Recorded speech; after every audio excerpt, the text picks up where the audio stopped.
Leitura diária, Josué capítulo 17.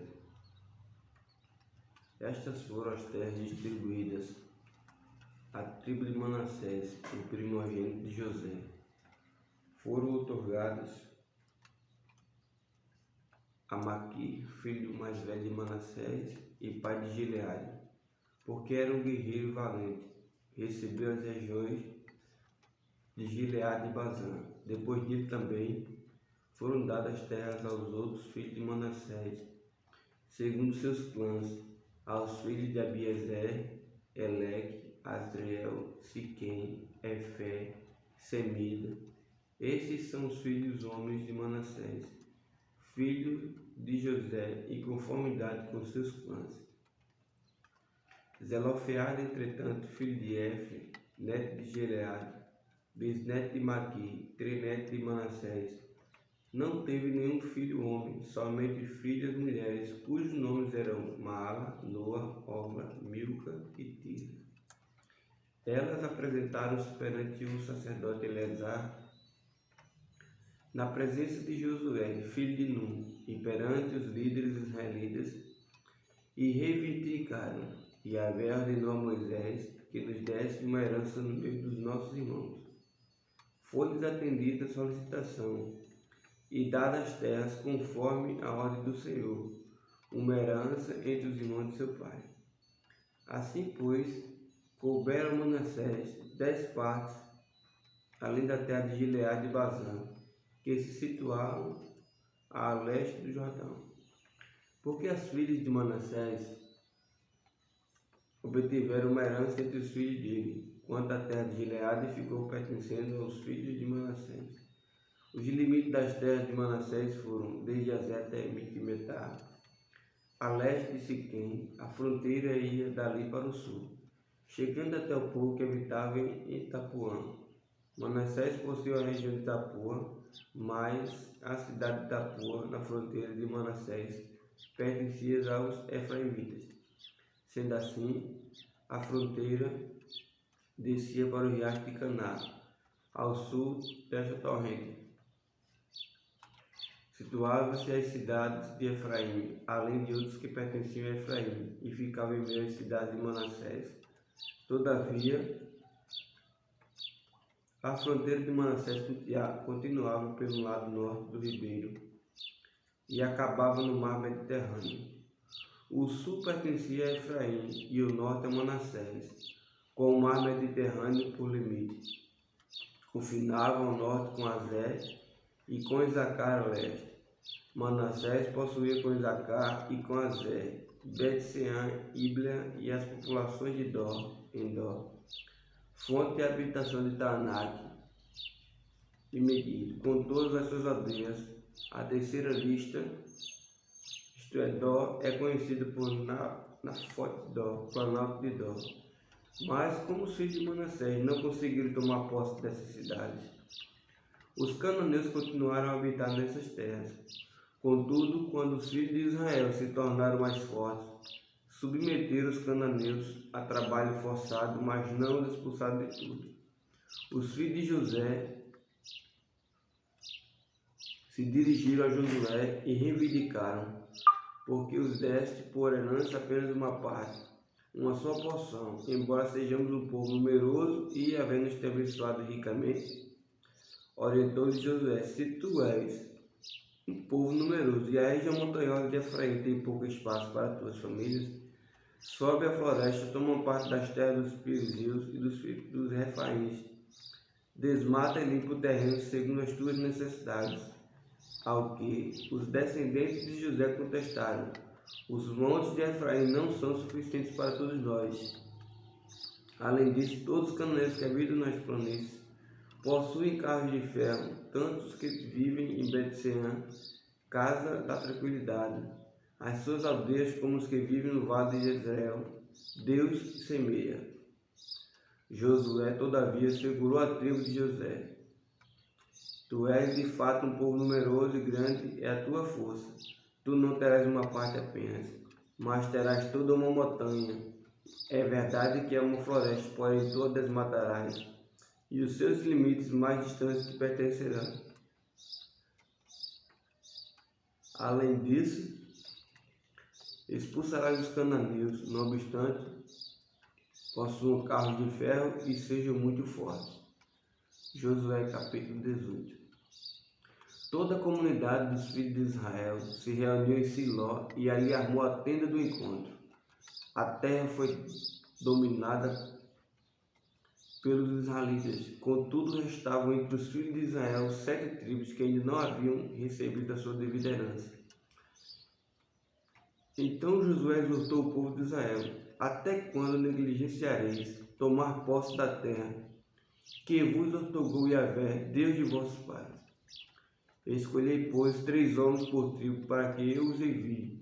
Irão percorrer toda a terra e farão uma descrição com o objetivo de mapeá-la, conforme a área da herança que desejam possuir. Depois regressarão para falar comigo.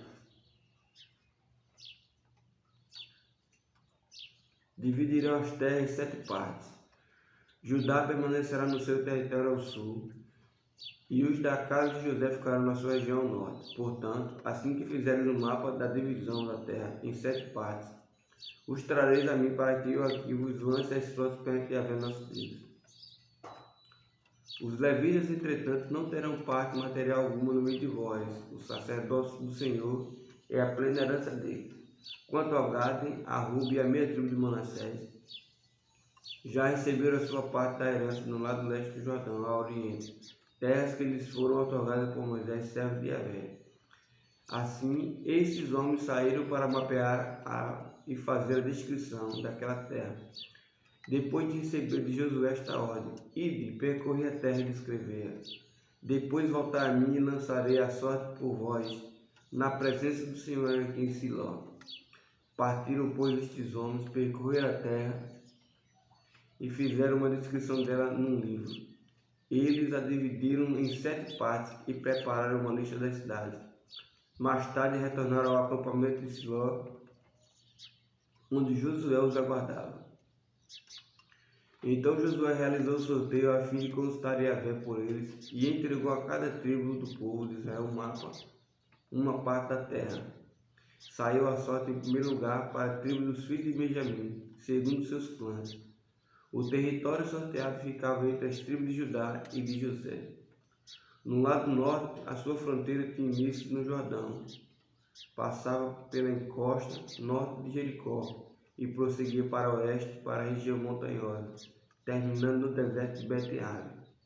Então seguia para o sul na direção da cidade de Luz, que é Betel, e descia para Atarote Adar, na montanha, que está ao sul de Bet-Horon Baixo. A fronteira se desviava e retornava, frente ao oeste, em direção ao sul, desde a montanha que está de frente de Bet-Horon, ao sul, para ir terminar em direção a Kiriat Baal, que é conhecido em nossos dias como Kiriat Jearim, cidade do povo de Judá. Esse, portanto, era o lado ocidental. No sul, a divisa começava na extremidade de Kiriat Jearim e dali seguia para o oeste, chegando às fontes de Neftoa. O limite da propriedade descia até o sopé da montanha que fica de frente do vale de Ben-Hinnom, ao norte do vale dos Refaíns, dos gigantes.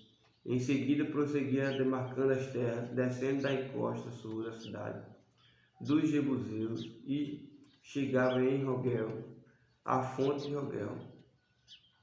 Fazia então uma volta para o norte, indo até a fonte de Semes, e daí para Gililote, que se situa de frente da subida de Adomim.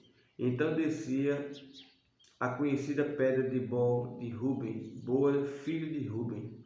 Prosseguia em direção à encosta norte de Bet-Arabá, e daí descia para Arabá, a planície do Jordão. Depois seguia para a encosta norte da subida de Bet-Ogla, e concluía o ponto final da fronteira na bacia norte do Mar Salgado, ou Morto, na foz do Rio Jordão ao sul. Essa, pois, era a divisa do sul. O Rio Jordão delimitava a fronteira do lado oriental. Essa foi a herança recebida pelos filhos de Benjamim, de acordo com seus limites, segundo seus clãs e famílias. A tribo dos filhos de Benjamim, clã por clã, recebeu as seguintes cidades: Jericó, Bet-Ogla, Emek-Quezes, Bet-Arabá, Zemaré, Marim, Betel, Avim, Pará, Ofra, Quefarmonai, Ofni e Geba. Eram ao todo 12 cidades, com os seus povoados e aldeias vizinhas: Gibeon, Ramá, Beirote, Mispa, Quifirá, Moza, Requém, Irpel, Tarala, Zelá, Elef, Jebus ou Jebuseu, que é Jerusalém, Gibeá e Quiriate, 14 cidades ao todo, mais os seus povoados. Essas foram, portanto, as terras que os clãs e as famílias da tribo de Benjamim receberam como sua propriedade herdada. Salmo 105.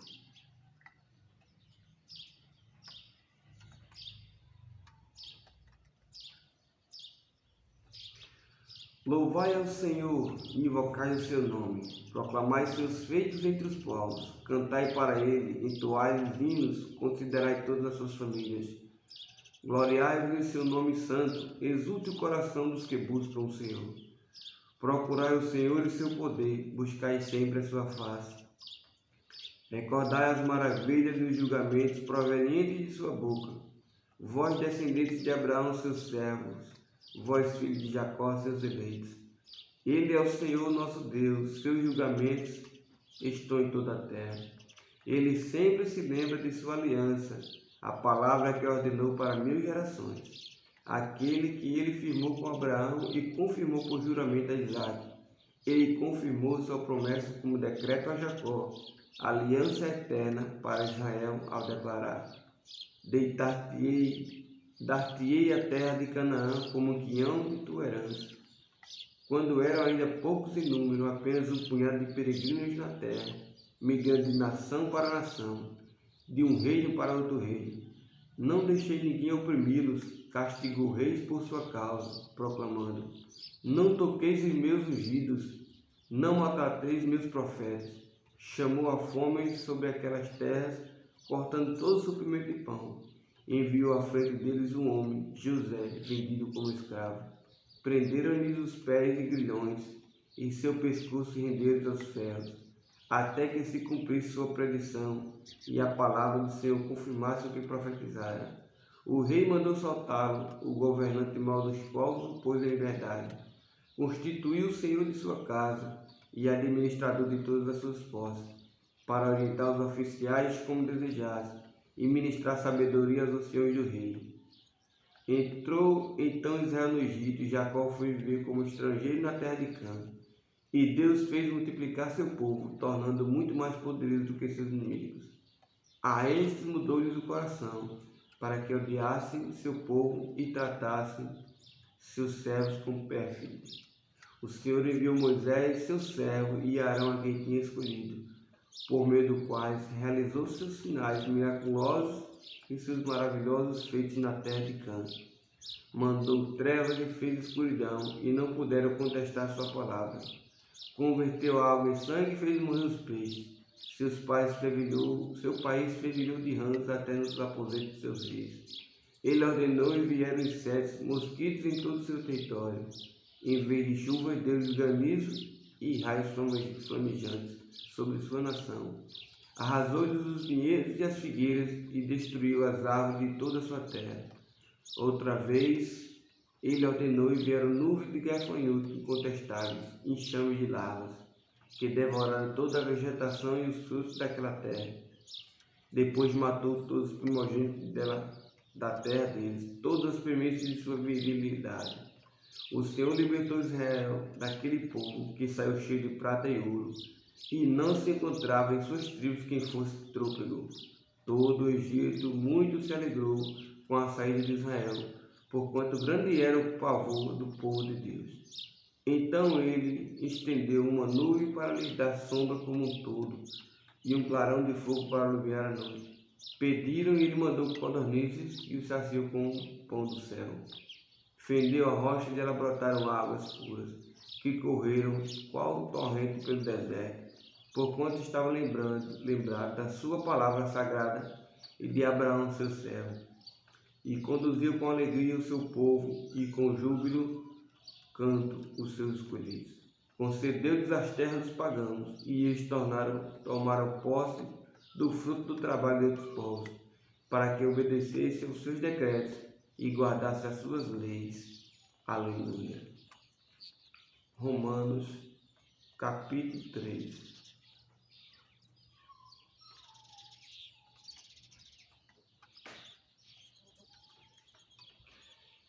Que vantagem pode haver então em ser judeu? Ou que utilidade existe na circuncisão? Muita, em todos os sentidos.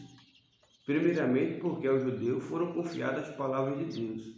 Sendo assim, quem importa se alguns desses judeus forem infiéis? A infidelidade deles conseguiria anular a fidelidade de Deus? Absolutamente não.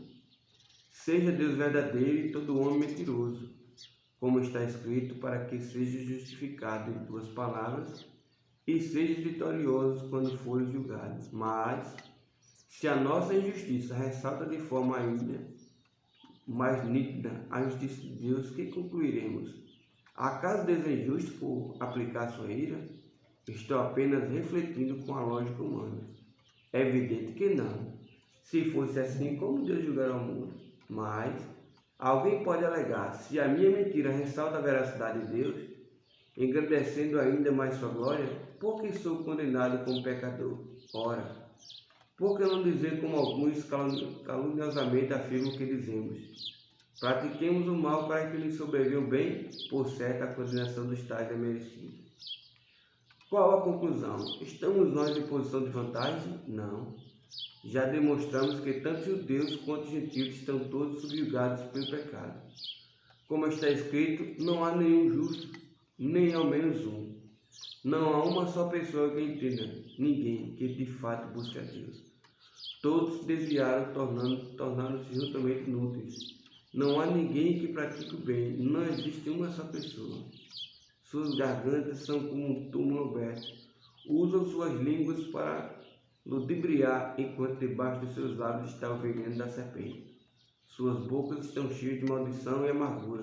Seus pés são rápidos para derramar sangue. Os seus passos são marcados por destruição e miséria. E não conhecem o caminho da paz. Consideram que é inútil temer a Deus. Ora, sabemos que tudo que a lei diz, o diz aos que estão sob o domínio da lei, para que toda boca se cale e todo mundo fique sujeito ao juízo de Deus.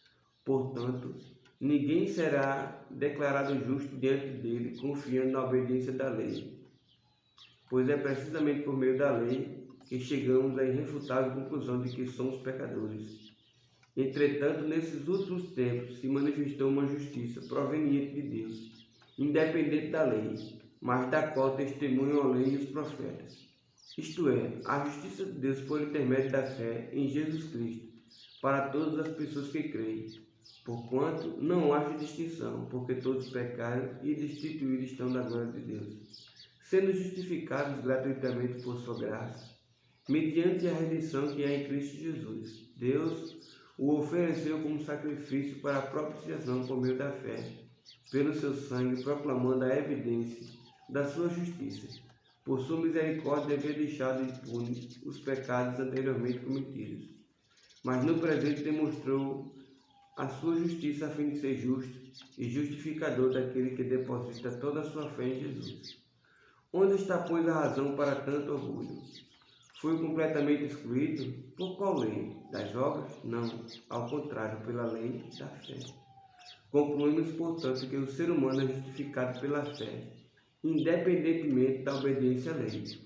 Deus é Deus apenas de judeus? Ora, não, ele igualmente Deus de todos os povos? Evidentemente que sim, dos gentios também, visto que há um só Deus que pela fé justificará os circuncisos e os incircuncisos. Anulamos a lei por causa da fé? De modo algum, ao contrário, confirmamos a lei. Romanos capítulo 4. Portanto, o que diremos sobre nosso pai Abraão? Se de fato Abraão foi justificado pelas obras, ele teve do que se orgulhar, mas não diante de Deus. Entretanto, o que diz a Escritura? Abraão creu em Deus, e isso lhe foi acreditado como justiça. Ora, o salário daquele que trabalha não é considerado como favor, mas como dívida. Todavia, ao que não trabalha, mas crê em Deus, que justifica o ímpio, sua fé lhe é acreditada como justiça. Assim também Davi fala da bem-aventurança do homem a quem Deus leva em conta a justiça independente de obras. Como são felizes as pessoas que têm suas transgressões perdoadas, cujos pecados são cancelados. Bem-aventurado aquele a quem o Senhor jamais cobrará o preço do pecado. Essa imagem de felicidade é destinada apenas aos que fizeram a circuncisão, ou é também oferecida aos incircuncisos, pois já afirmamos que no caso de Abraão, a fé lhe foi creditada como justiça. Ou, em que momento lhe foi creditada? Antes ou depois de ter sido circuncidado? De fato, não foi depois, mas antes da circuncisão. Sendo assim, ele recebeu a marca da circuncisão como um selo da justiça que ele tinha pela fé, quando ainda não era circuncidado, para que fosse pai de todos os que creem, ainda que não tenham sido circuncidados, a fim de que a justiça fosse acreditada também a favor deles. Ele é igualmente pai dos circuncisos, que não apenas passaram pela circuncisão, mas que também caminham sobre as marcas dos passos da fé, que demonstrou nosso pai Abraão antes de ser circuncidado. Portanto, não foi pela fé pela lei que Abraão ou sua descendência recebeu a promessa de que ele havia de ser o herdeiro do mundo. Ao contrário, foi pela justiça da fé. Pois se os que vivem pela lei são herdeiros, a fé não tem valor e a promessa é nula. Porque a lei produz a ira, mas onde não há lei também não pode haver transgressão. Por esse motivo, a promessa procede da fé, para que seja de acordo com a graça, a fim de que a promessa seja garantida a toda a descendência de Abraão, não somente a que é da lei, mas igualmente a que é da fé que Abraão teve. Ele, portanto, é o pai de todos nós, como está escrito: eu constituí pai de muitas nações. Ele é nosso pai aos olhos de Deus, em quem Abraão depositou sua fé. O Deus que dá a vida aos mortos e convoca a existência de elementos inexistentes, como se existisse. Abraão, crendo, esperou contra todos os prognósticos desfavoráveis, tornando-se assim pai de muitas nações, como ficou registrado a seu respeito. Assim será sua descendência. Sem desfalecer na fé, reconheceu que seu corpo físico perdera a vitalidade de outrora, pois já contava cerca de 100 anos de idade, e que também o ventre de Sara não deu vigor passado. Mesmo considerando tudo isso, não duvidou nem foi incrédulo ao que Deus lhe prometera, mas pela fé se fortaleceu, oferecendo glória a Deus, estando absolutamente convicto de que ele era poderoso para realizar o que havia prometido. Por essa razão, isso lhe foi atribuído como justiça. Todavia, não é somente ele que para ele que as palavras isso lhe foi atribuído como justiça foram registradas, mas igualmente para todos nós a quem Deus concedeu justificação, a nós que cremos naquele que ressuscitou dos mortos, a Jesus nosso Senhor. Ele foi entregue à morte para pagar todos os nossos pecados e ressuscitado para a nossa completa justificação.